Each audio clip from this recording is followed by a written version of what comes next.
Hello అండి, ఇప్పుడైతే మీకు యూఎస్ఏలో క్లోసెట్స్ ఎలా ఉంటాయో చూపిస్తాను. ఇవైతే నేను ఇంకా నీట్గా పెట్టలేదనమాట. నాకు ఎవ్రీ వీకెండ్ 3 అవర్స్ అయితే తీసుకుంటుంది ఇలా నీట్గా పెట్టడానికి. చూడండి, అసలు బట్టలు అయితే లిటరల్లీ పడేస్తూ ఉంటారు. అస్సలు అంటే అసలు నీట్గా పెట్టరు. ఇదేంటంటే బాత్రూంలోనే వస్తుందనమాట. సో వాళ్ళు ఇష్టారాజ్యంగా తీసేసుకొని బట్టలు ఇలా చేస్తారనమాట. ఈ హ్యాంగర్స్కి పెట్టేదాన్ని. మామూలుగా అయితే ఇలా హ్యాంగర్స్ పెడితే నీట్గా ఉంటాయి. బట్ చూడండి ఎలా లాగేసారో, టైం పాస్కి కూడా లాగేస్తూ ఉంటారనమాట హ్యాంగర్స్ పెడితే. ఇంకా హ్యాంగర్స్ పెట్టి పెట్టి నాకైతే తీసుకొచ్చేసింది. ఇంకా నెక్స్ట్ టైం ఇంకా చిన్నపిల్లలే కదా, చిన్న చిన్నగా ఉంటాయి కాబట్టి బట్టలు అన్నీ ఫోల్డ్ చేయడం స్టార్ట్ చేశాను. ఫస్ట్ అయితే నేను ఇంకా ఒక ట్రాష్ కవర్ తీసుకొని అన్వాంటెడ్ అన్న తీసేస్తున్నాను అనమాట. అప్పుడే మనకు క్లారిటీ ఉంటుంది బట్టలు. అంటే పిల్లలకు కూడా కొన్ని చిన్నగా అయినవి, నేను యూజ్ చేయనివి ఇవన్నీ తీసేస్తున్నా. యూజ్ చేసేది 2-3 నైట్ డ్రెస్సులు రోజు మొత్తంలో. బట్ ఉండడం మాత్రం కుప్పలు కుప్పలు ఉంటుంటాయి.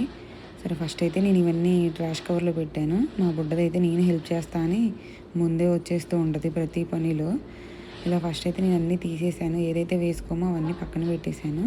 తర్వాత మళ్ళీ ఇవన్నీ మళ్ళీ చూసి మళ్ళీ వీటిని బ్యాగులో సర్దేద్దామని. ఇదిగో మా బాబు బట్టలండి, ఇండియా నుండి తీసుకొచ్చి అలాగే పెట్టేసా. 1 ఇయర్ అవుతుంది. ఏంటో ఈ షర్ట్స్ వేసుకోవాలంటే వాడికి ప్రాణం మీదకి వస్తుంది. షర్ట్స్ అస్సలు వేసుకోడు. సో ఫైనల్గా అయితే మా క్లోజెట్లు చూపించేస్తాను, మా బట్టలు ఎలా సర్దేశాను. ఇదైతే మా హస్బెండ్ క్లోజెట్ అనమాట. Shirts, t-shirts, shorts and jeans అన్నీ సపరేట్గా పెట్టేశాను, ఈచ్ అండ్ ఎవ్రీథింగ్.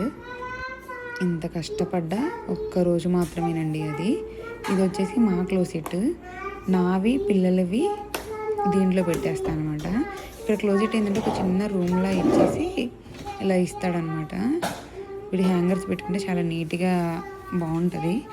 బట్ నాకు సెట్ అవ్వలేదు. సో నేను మ్యాక్సిమం ఇలా ఫోల్డ్ చేసి పెట్టాను అనమాట. యూఎస్ఏలో క్లోజెట్స్ అన్నీ ఇలాగే ఉంటాయండి, సేమ్. ఓన్ హౌసెస్ ఉన్న, అపార్ట్మెంట్స్ ఉన్న, ఇదైతే సేమ్. చూద్దాము మా పిల్లలు ఈ బట్టలు ఎన్ని రోజులు కదిలించకుండా ఉంటారు. ఇంత కష్టపడ్డందుకు చూడాలి. ఇక్కడ థింగ్ ఏంటంటే మెయిన్గా డ్రయర్లు ఉంటాయి అన్నమాట, వాషర్లు ఫస్ట్, తర్వాత డ్రయర్లో వేసేయడము, ఇమీడియట్గా ఫోల్డింగ్ వేసేసి నీట్గా పెట్టేయడము.